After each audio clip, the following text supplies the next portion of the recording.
In this video, I'll go over the render settings in Eevee and improve the quality of the rendered image of a pyro simulation created from the previous project. I'll try to get the results as close as possible to the cycles render. In the end, we get an improved Eevee render, but at the fraction of the time that cycles took, improving quality and benefiting from the speed of Eevee. You'll be able to see my workflow and watch how I adjust the parameter values in Eevee's render settings for shading volumes. Now, as I mentioned before, Blender has two rendering engines. Now, in order to switch between them, between the Eevee rendering engine and the Cycles rendering engine, you just click this drop down, choose Eevee or Cycles.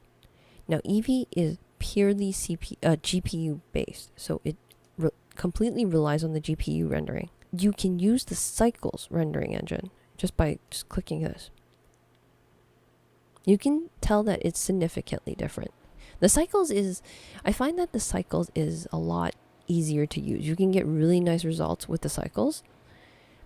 And Cycles supports CPU and GPU rendering. So if you don't have enough RAM on your GPU, you can use CPU. But Blender actually automatically uses your CPU. So if you select your GPU, this is using your GPU to render in Cycles. It uses the GPU RAM.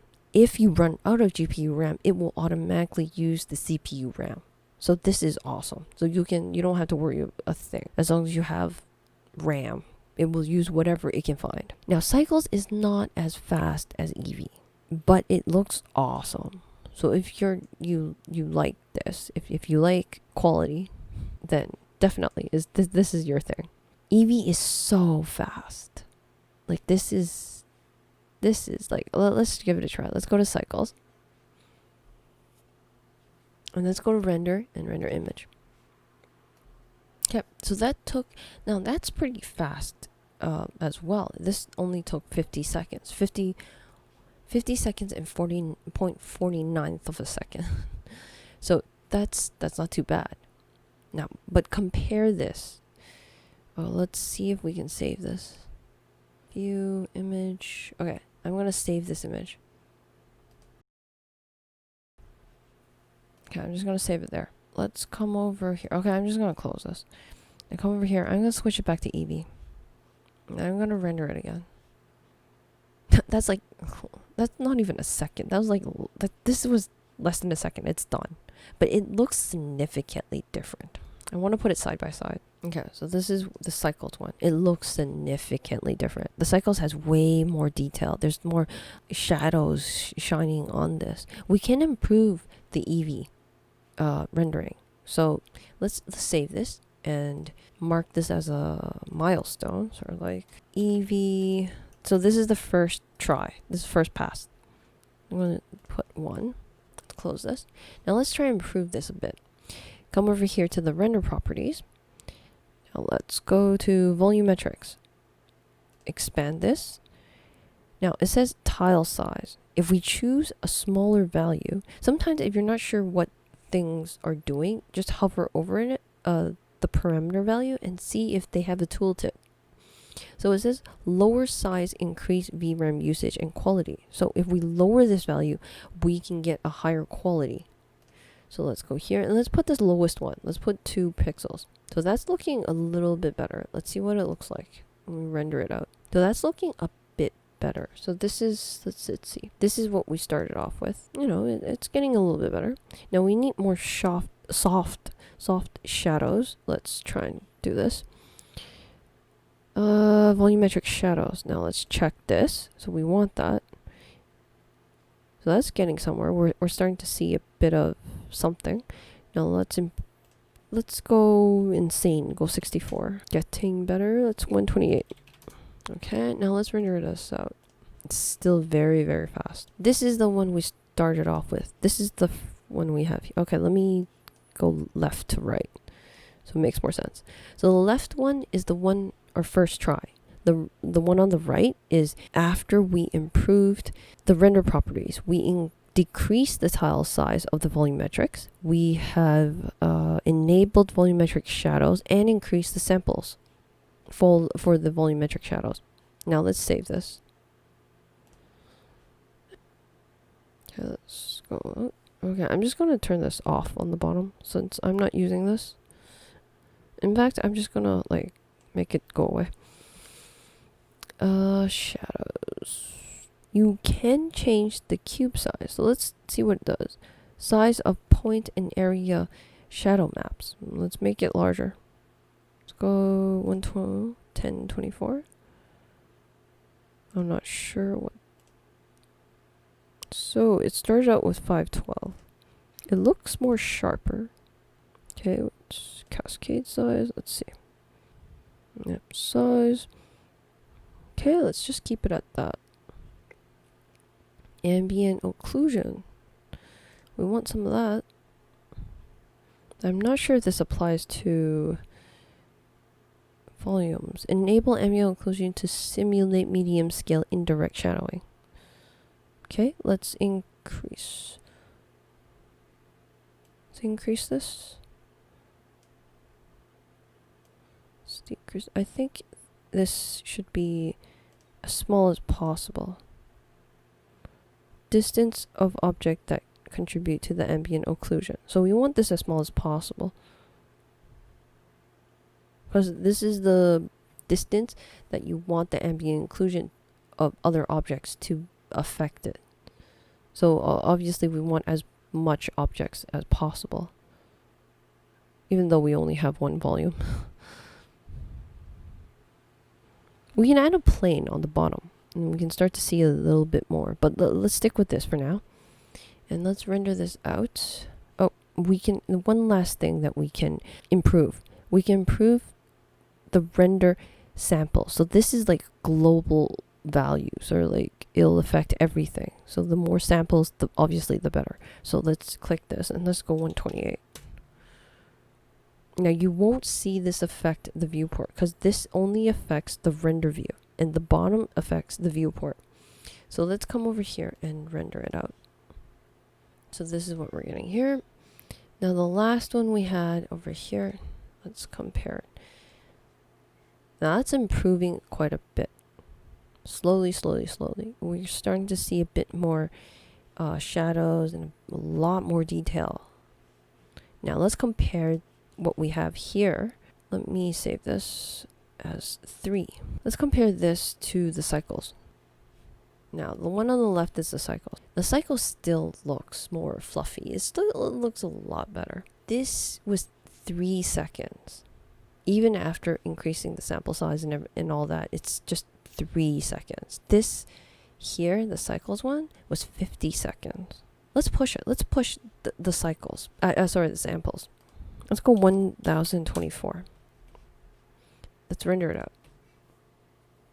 Okay, so that took 16 seconds. Let's compare it to the cycles one again.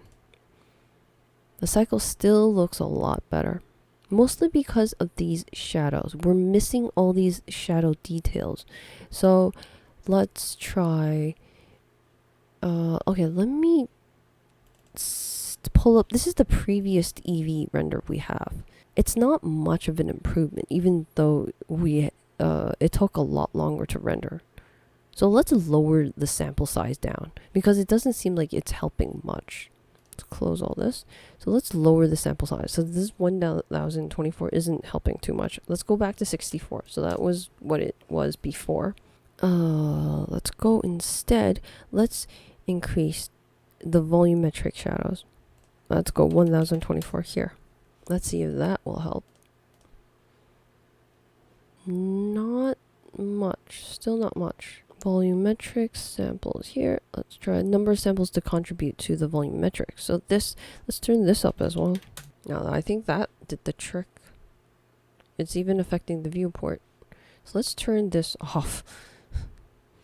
So the render image will be a little faster. Oh, that did the trick. This was a lot better. So it was definitely samples. Oh, and it capped it at 256. So the maximum we can get is 256. I'm starting to suspect that this, if I make this start number a little smaller, start distance of volumetric effect. Yeah, let's make this a little smaller. And try it again. Okay, let's compare this with the cycles. it's getting very close for a fraction of the time. Now this, even with all the render parameters pumped up, this is still just 10 seconds, less than 10 seconds. The cycles one took 50 seconds. It's still a fraction of the value, but there's no argument to it that the cycles one looks a lot awesome. These shadows look very fluffy, and it looks like something very real. The one on the right here, the shadows are sort of blurred out and everything sort of like estimated, so it's not as it's missing a bit of detail. You can like the detail that it has over here especially, but at a fraction, cost of a fraction. I'm sure if we keep tweaking this, we can get even closer to the cycles quality. But this here, I'm pretty happy with this as considering the render time it took. 10 seconds. I just hate waiting. So I'm just going to say this as 4. Now, the last thing I want to cover in this is this is an animation. Now, you probably want to render out the entire animation instead of just rendering just a frame shot. So come over here. What this is supposed to be the icon of a printer, and it's printing a piece of paper out. Basically, this is your output properties. So come over to this tab, and under this output drop down, you can choose where you want to save this. So just pick a nice place on your hard drive, whatever folder, and then accept it. Come over here and just render out the animation, and it'll just be there. And if you want the frames to be a lot smaller size, you can increase the compression rate as well. And if you want, so if we render this out right now, this is not a PNG. This is just like this gray stuff is actually gray pixels. So maybe you want it as a PNG instead. Then you can stick something at the background. So what we'll do here, if we come over back to the camera, so that's this render properties. If we go, let's clean this up a bit. Go to the film. So expand the film. Check the transparent.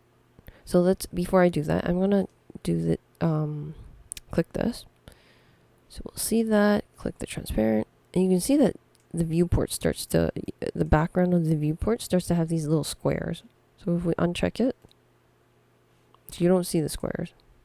So that's one way to tell. Now the viewport's starting to get really heavy because I've pumped up all the render properties. So I'm going to change it back here. Choose the transparent, come over here, render. This is a PNG. So this comes in handy in post-processing if you want to put something else on the background. Now you can see that the camera view is clipping the top of our smoke simulation. So let's change the camera position.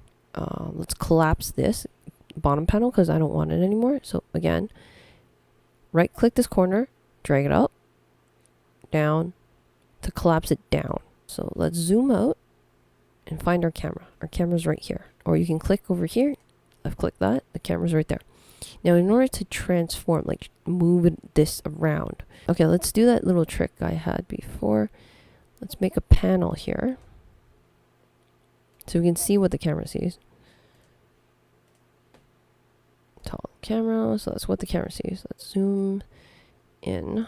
Over here on the left side, after selecting the camera, choose one of these. Now cursor, you can move, you can actually move the camera. So you can move it that way.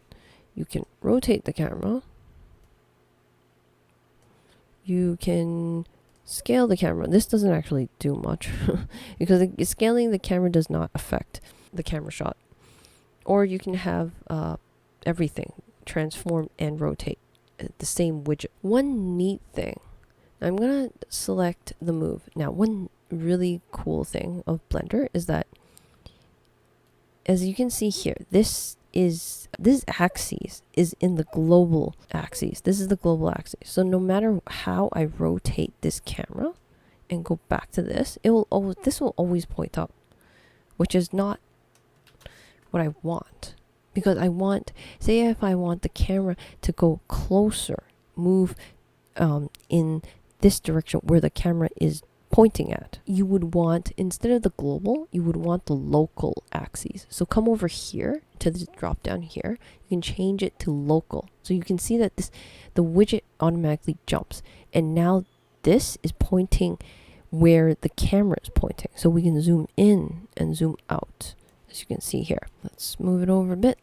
And I want to rotate a bit up. So let's change it up so we can see more of the smoke. Okay, let's try a different angle. That's nice. So here, I just choose this so we can get everything. So this is incredibly handy. And you can change it back to global if you just want it to, the camera to go up, down. This is the last part in the mini-series, but each tutorial video can be watched separately. You don't have to watch them in order, but it is recommended. If you're completely new to Blender, the only one you should watch as a prerequisite is the Blender UI for beginners. Thank you for watching and sticking to the end.